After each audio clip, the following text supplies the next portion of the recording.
Hola amigas y amigos.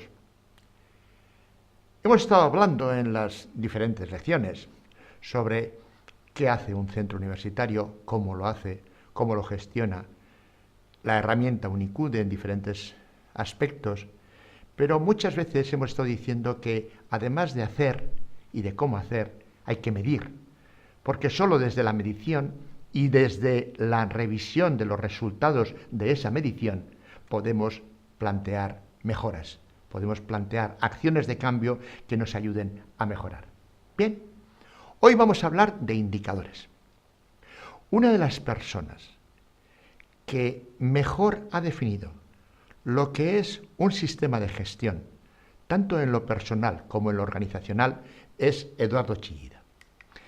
Eduardo Chillida, uno de nuestros escultores más universales, que además tenemos el honor de estar viviendo todos los días con él cuando llevamos en nuestra solapa o vemos el símbolo del árbol de la ciencia que él tan maravillosamente nos donó a nuestra universidad, hizo una de las mejores definiciones que yo he leído en cualquier bibliografía sobre lo que es la calidad o la gestión en general.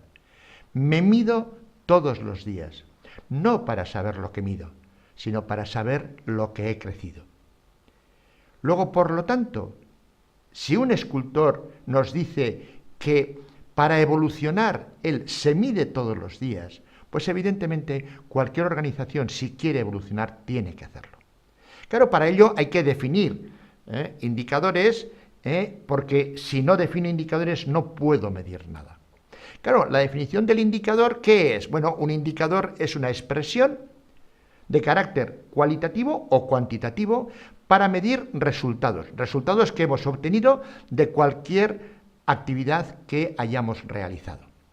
Ahora bien, las actividades son diferentes y hay veces que no es lo mismo medir cuantitativamente que cualitativamente.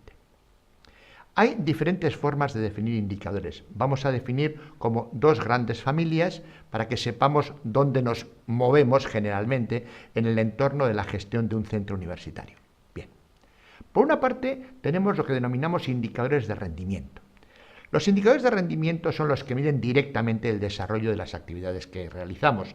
Son indicadores directos, son indicadores que están relacionados con dimensiones tangibles, como por ejemplo la rapidez, el acierto, las instalaciones, el número de personas, el número de expedientes, el porcentaje de N cosas. Por ejemplo, para que podamos entender, ahí tenéis una actividad que es la de prestar libros en una biblioteca. Puede formar parte de un procedimiento, de un proceso determinado. Y queremos controlar cómo nos afecta esa actividad a las personas, a los libros, a la prestación del servicio, etc. Y entonces definimos un indicador de rendimiento que es el número de personas que usan el servicio. Porque si es muy grande, pues igual resulta que necesitamos tomar decisiones para aumentar el número de personas o definir un sistema informático para que eso sea más fácil, esa actividad de prestar libros sea más ágil y mejor para la persona usuaria de esa actividad. Bien. Por otra parte, tenemos también lo que denominamos indicadores de percepción. Mirad la imagen. Vemos dos personas mayores, pero también si nos fijamos, vemos un cáliz, un mariachi tocando una guitarra, otra persona que está ahí como si tuviera delante o encima de él un enjambre, una señora allí por el fondo que parece que sale por una ventana.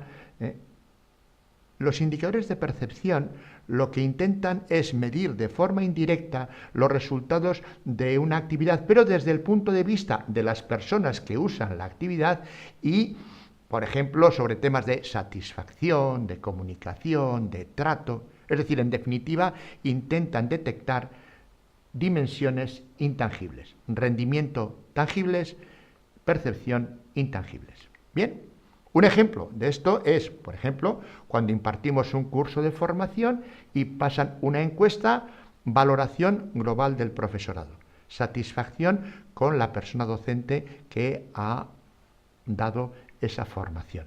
Ahí medimos otras cosas, medimos esa sensación positiva o negativa o neutra que nos ha dado esa persona que nos ha impartido la docencia.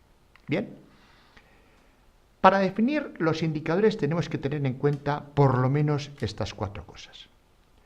Un indicador, si queremos que sea enraizado en la gestión de cualquier organización, tiene que ser algo que se consensúe, en este caso, en el centro. No debe imponerse.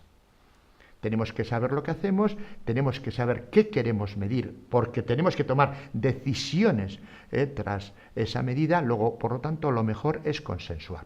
Por otra parte, debe haber acuerdo sobre qué medir y cómo medirlo. No, vamos a medir esto. Bueno, ¿qué buscamos? ¿Qué tipo de medida buscamos?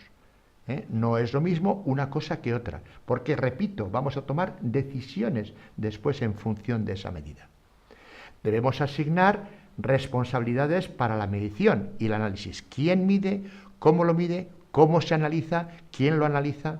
Para, evidentemente, luego poner esas acciones de cambio para mejorar, o por lo menos con la intención de mejorar. Y siempre tienen que, si es posible, es preferible que a la hora de definir un indicador usemos porcentajes, ratios, porque a veces igual los números pues se nos quedan cortos o se nos quedan flojos. Va a depender mucho de la actividad y este punto es un punto que cada uno de vosotras y de vosotros tenéis que tomar esa decisión. A veces es combinar las dos, combinar la N, combinar cuántas personas y luego combinar el porcentaje. Bien, por lo menos estos 4 elementos para definir con claridad un indicador y no tener problemas con los resultados de ese indicador y por lo tanto con el análisis y las decisiones que vayamos a tomar con posterioridad. Por otra parte, además de definir los indicadores como indicadores de percepción o indicadores de rendimiento, también se pueden dividir en estas 3 grandes familias que están ligados con el tipo de procesos que tenemos en el mapa de procesos de un centro universitario. Si tenemos procesos estratégicos, es normal que tengamos indicadores estratégicos. Si tenemos procesos clave, por ejemplo, todos los ligados a la enseñanza, es normal que tengamos indicadores clave. Y si tenemos procesos de apoyo o operativos a diferentes niveles, es normal que tengamos indicadores operativos. Es decir, los indicadores operativos son los que se necesitan para definir y controlar todo proceso o procedimiento, dependiendo de un proceso, que es la actividad diaria, que nos puede dar mucha información sobre lo más pequeño. Los indicadores clave son los que necesita el centro, los 10, 20 indicadores que necesita el centro para gestionarse y para saber que va bien. Es decir, los operativos son mucho más abajo, esos son más importantes. Y los estratégicos están ligados a que si tenemos un plan estratégico a 3, 4, 5 años, nos dan la medida de cómo vamos obteniendo y alcanzando esos objetivos estratégicos que hemos definido hace 1, 2 o 3 años. Evidentemente, como veis, en estos 3 grupos de indicadores podemos tener indicadores de rendimiento e indicadores de percepción, sin ningún problema, pero son como 3 grandes familias ya ligadas directamente a nuestra gestión, a nuestro mapa de procesos, a lo que es el núcleo fundamental de cómo hacemos las cosas, qué hacemos y qué planificamos, qué visión tenemos para N años, los años que nos hayamos dado, 3, 2, 4, etc. Bien. Digamos que para entender muy bien los indicadores, con estas pinceladas que os hemos dado os pueden ayudar. Pero hay una cosa muy importante. Si un indicador no tiene objetivos, francamente vale para muy poco. Tenemos muchas veces resultados de indicadores de percepción, por ejemplo las encuestas, que nos dan un dato. Pero si no hemos establecido un objetivo a alcanzar, evidentemente no vamos a tomar decisiones para alcanzar ese objetivo. Es muy importante definir los objetivos. Bien, pero claro, nosotros generalmente en la universidad no hacemos coches, no hacemos tuercas, no hacemos tornillos. Estamos tratando con personas. Somos empresa, digámoslo, de servicios, no de producto. Cuando vayamos a definir los objetivos de un indicador, ojo, no es lo mismo tener, como veis aquí, diferentes resultados de un indicador en el cual hemos planteado un objetivo como es el límite superior, y está clarísimo que, salvo la que está de azul, el año que obtuvimos ese resultado, todos los demás años no hemos obtenido ese resultado. Luego, por lo tanto, podemos decir que no hemos alcanzado el objetivo. Pero si definimos otro elemento, que es, oye, ese es el objetivo a alcanzar, pero ¿cuál es el valor que es por debajo del cual diríamos que tenemos un problema y tenemos que hacer las correcciones necesarias? ¿Qué pasa si en los indicadores definimos un límite inferior y, por lo tanto, entre los dos límites definimos una horquilla en la cual el resultado de ese indicador es bueno? Allá los matices cambian.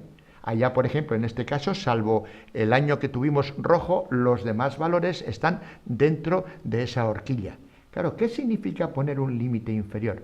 Poner un límite inferior significa que si obtenemos un resultado un año que está por debajo de lo que nosotros hemos considerado que no podemos obtener, ahí tenemos que hacer una acción correctiva sí o sí, para que evidentemente al año siguiente por lo menos volvamos a tener un resultado que esté dentro de la horquilla.